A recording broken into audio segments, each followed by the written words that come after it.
തിരുവല്ലയിൽ ബൈക്കിൽ സഞ്ചരിച്ച യുവതിയെ മദ്യപൻ വലിച്ചു താഴെയിട്ടു. ആക്രമിച്ചത് പോലീസ് സ്റ്റേഷനിൽ ബഹളം വെച്ചതിനു ശേഷം പുറത്തിറങ്ങിയയാൾ.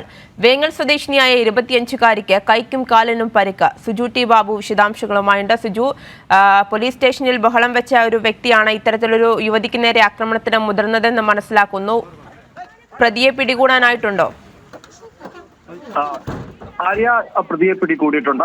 ഉടൻ തന്നെ കോടതിയിൽ ഹാജരാക്കുമെന്ന് പോലീസ് അറിയിച്ചിരിക്കും. സ്വാഭാവികമായി ഇദ്ദേഹത്തിന് ഒരു യുവതിക്ക് നേരെ അതിക്രമം കാട്ടിയ സംഭവമായതുകൊണ്ട് തന്നെ കോടതി റിമാൻഡ് ചെയ്യാൻ തന്നെയാണ് സാധ്യത എന്നാണ് പോലീസ് പറയുന്നത്. ഇന്ന് രാവിലെ ഇദ്ദേഹം തിരുവല്ല പോലീസ് സ്റ്റേഷനിൽ എത്തുകയും ഇദ്ദേഹത്തിന് വീട്ടിൽ എന്തോ വിഷയത്തിൽ പോലീസ് ഇടപെട്ടില്ല എന്ന് ആരോപിച്ചുകൊണ്ട് സ്റ്റേഷനിൽ ബഹളം വെച്ചിരുന്നു. തുടർന്ന് പോലീസ് സ്റ്റേഷനിൽ നിന്ന് ഇറക്കി വിടുകയായിരുന്നു. അദ്ദേഹം പോലീസ് സ്റ്റേഷനിലേക്ക് ബൈക്കിലാണ് എത്തിയത്. പിന്നീട് അവിടെ നിന്ന് നടന്ന തിരുവല്ലയിലെ നഗരത്തിലേക്ക് പോകുന്ന മധ്യയാണ് ബൈക്കിൽ വന്നിരുന്ന യുവതിയെ തടഞ്ഞു നിർത്തുകയും താക്കോലൂരി കൈവശപ്പെടുത്തിയ ശേഷം ഈ പെൺകുട്ടിക്ക് നേരെ ശാരീരികമായി ആക്രമണം നടത്തിയത്. ഇത് കണ്ട ആളുകൾ ഓടിക്കൂടിയ ആളുകളാണ് ഈ പെൺകുട്ടിയെ രക്ഷപ്പെടുത്തുന്ന കൈപിടിച്ച് തിരിക്കുകയായിരുന്നു ഇദ്ദേഹം ചെയ്തിരുന്നത്. വാഹനത്തിൽ നിന്ന് താഴേക്ക് വലിച്ചിടുകയും ചെയ്തു. തുടർന്ന് ആ പെൺകുട്ടിയുടെ കൈകാലുകൾക്ക് പരിക്കേറ്റുണ്ട്.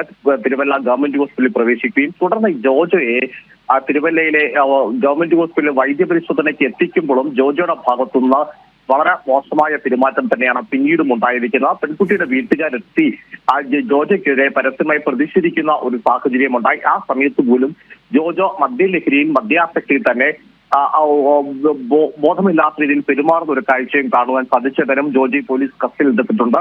ഉടൻ തന്നെ അറസ്റ്റ് രേഖപ്പെടുത്തി കോടതിയിൽ ഹാജരാക്കും. ആര്യ. ശരി, സുജു ടി ബാബു ആണ് വിശദാംശങ്ങൾ നൽകിയത്.